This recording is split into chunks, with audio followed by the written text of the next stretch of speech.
Not all drugs are the same. And when we're talking about marijuana, look, I have forever been an advocate for medicinal marijuana. I have personally known people who only benefited from its use. So there are a lot of reasons why we need to legalize. Have you ever smoked? I have. Okay. Like in And college? I inhaled. I did inhale. Okay. It was a long time ago. But yes. I know you have to go. They say you have to go. Okay, we got to hit the rewind and talk about this.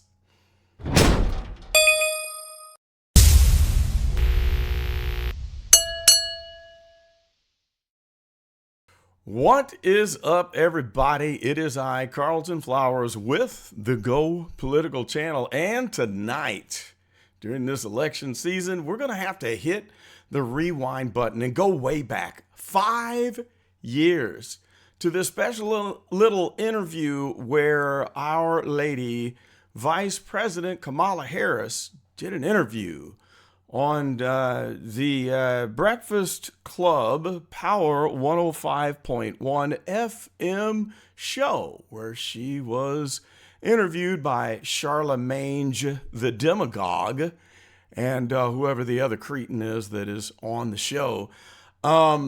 Thinking about all that has transpired since then and reflecting on the time that she served as the Attorney General in the state of California, causes me to take pause and think about some of the things that were said in this interview. And I want to make a point that not many people have made. We're going to connect a couple dots here. We know what the obvious is. You all probably already know what she's going to say in this interview, but there's one point I want to make and expose something that has not gotten a lot of attention. So we're just going to play this until we get to the high point, no pun intended, which comes in at the 6-minute point from where we are right now. So we're going to just build up to it, let this play, and I'll react to it as we go. So we're sitting here talking back and forth, and they are discussing marijuana. So here we go. Let's cut to the clip. Didn't lock up parents when their kids didn't go to school. I'm just trying to clear up all the BS. Yeah, no. Also, and I know the answer to this too, they say you oppose legalizing weed. That's not true. I know. and look, I joke about it, half joking. Half my family's from Jamaica. Are you kidding me? Half of her family's from Jamaica? They be so mad at you. Right. Yeah. No, I do not. No. I have had concerns. The full record. I have had concerns, which I think first of all, let me just make the statement very clear. I believe we need to legalize marijuana. Okay, I got to pause already. Okay, so she claims that she thinks that we should legalize marijuana. Now, we're going to talk about an article that I'm going to link in the description so you can see the data, that I'm not making this up or just pulling it out of thin air. There was approximately 1,560 people that were jailed while she was the Attorney General in the state. Let's just jump over here to the article. Whoops, let's close that. It was during that time period that she was the Attorney General. And I'm looking for the date range. It does mention, here it is right here. Here's the paragraph. During her tenure as California Attorney General, some 1,560 people were sent to state prisons for cannabis-related offenses between 2011 and 2016, according to the state corrections data analyzed by the Washington Free Beacon. All right, so you might think, well, she was just abiding by the law. Too bad those people had to go to prison. But I thought I would just bring that up. So let's go back to the interview now that we see the history of how this contrasts, how we compare that to what she was actually doing as the Attorney General. But let's just continue. Let's continue. Now, that being said, this is not a but, it is an and. And we need to research, which is one of the reasons we need to legalize it. We need to move it on the schedule so that we can research the impact of weed based on a developing brain. Mm-hmm. You know, that part of the brain that develops judgment actually begins its growth at age 18 through age 24. The frontal cortex, I think. That's exactly right. Yeah. That's right. So we've got to take that seriously. And so I believe that we need to research that because I believe we don't fully know the consequences. Well, then why do you want then why do you want to legalize it? Okay, I'm not getting that. Well, let's listen on and see if we can make sense of that. The other issue that we've got to address is how we're going to measure impairment when somebody has been smoking weed in terms of driving. You know, these are details that some people may not want to hear about or talk about. But look, I started my work when Mothers Against Drunk Driving were active because so many young people were being killed because of people who were driving under the influence. Right. So it's a real issue. This is my background, and this is how I think about things, and that's just a fact. That's a real issue, and that's just a fact. But this is not supporting her point that she thinks that it should be legalized.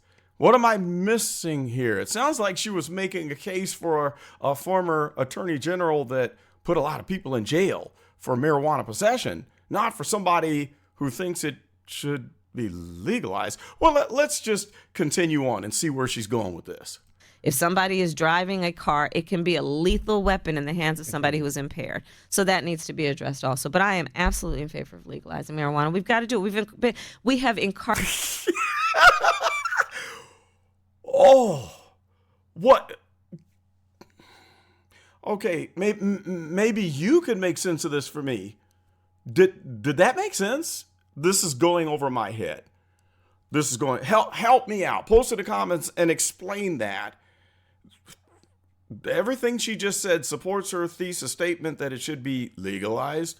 All right, let's just keep on because we're not even to the good part yet. Let's continue. Incarcerated so many, in particular young men and young men of color, in a way that we have not for the same level of use other young men. Particularly men of color. We've got to deal with that, in addition to dealing with the fact that not all drugs are the same. And when we're talking about marijuana, look, I have forever been an advocate for medicinal marijuana. I have personally known people who only benefited from its use. But you put people in jail. So there are a lot of reasons why we need to legalize. Have you ever smoked? I have. Okay. Like Okay, here we go. Let's back up just 1 second. This is where it gets good. And this is where I want to make a point that no one else has made yet. All right, so she just admits that she has smoked. And instead of being like Bill Clinton, Slick Willie, who said, well, yes, I did smoke weed in college, but I did not inhale because it did not make me feel good. So I didn't inhale. Well, she's admitting she inhaled and she got high. So let's listen on. There are a lot of reasons why we need to legalize. Have you ever smoked? I have. Okay. Like and I inhale. I did inhale. Okay. It was a long time ago. Okay, I can't take the laugh. I just can't. All right, let's continue on through the cackling. But yes. I know you have to go. They say you have to go. I just broke loose. She broke loose. I guess she was just so cool. She broke loose in college. Wow. Was it in college? See, I like stuff like that. That's a real honest. Oh, and of course, Ding Dong here, Charlamange the Demagogue. Of course, he likes that. He thinks that's really cool. Real. Was it a blunt or joint? It was a joint. Hey. Yeah. You remember the high? I do. God. So if it was legalized all throughout the country and medicinal, would you do it? Listen, I think that it gives a lot of people joy, and we need more joy. We need more joy in this world. How much joy do you think the 1,560 people that went to jail for possession, how much joy did it give them? But you're going to sit here and cackle and laugh, stating that marijuana use gives joy and should be legalized. All right, we haven't even gotten to the best part yet, but let's suffer through and continue. Another myth is that, I don't know if it's a myth, but they say you took campaign donations from big banks.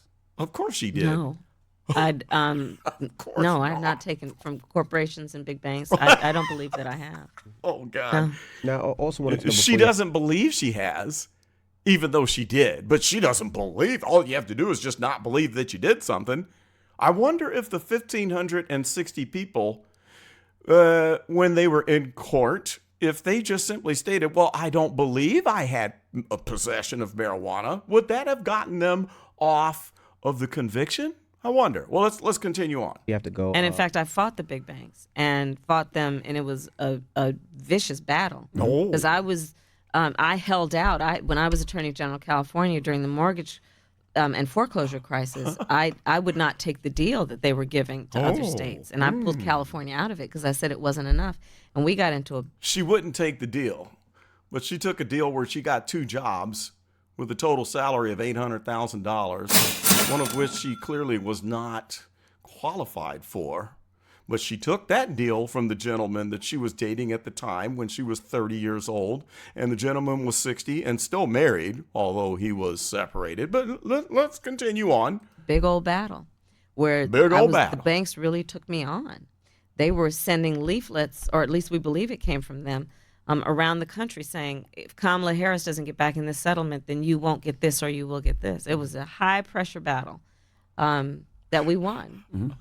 But here we go. That's my He's going to history. pull her back to the topic. Because I know she has to go. So what does Kamala Harris listen to? What were you listening to when you was high? What was on? What song was Oh, my goodness. Oh, yeah, definitely Snoop. Okay, let's go back. Tupac, Let's go back. For sure. All right, this is it right here. Let's listen to this very carefully again. Watch her reaction before she answers the question and before she is bailed out by Charlamange the Demagogue, who suggests a couple of artists that maybe she just couldn't remember that she was listening to. All right, here we go. Pay attention. What were you listening to when you was high? What was on? What song was Oh, my goodness. Oh, yeah, definitely Snoop. Tupac. Okay, I got to go back one more time because I was poking fun. All right, here we go. All right, let's be serious. Here it is. Pay attention. Kamala Harris listen to? What were you listening to when you was high? What was on? What song was Oh, my goodness. Oh, yeah, definitely Snoop.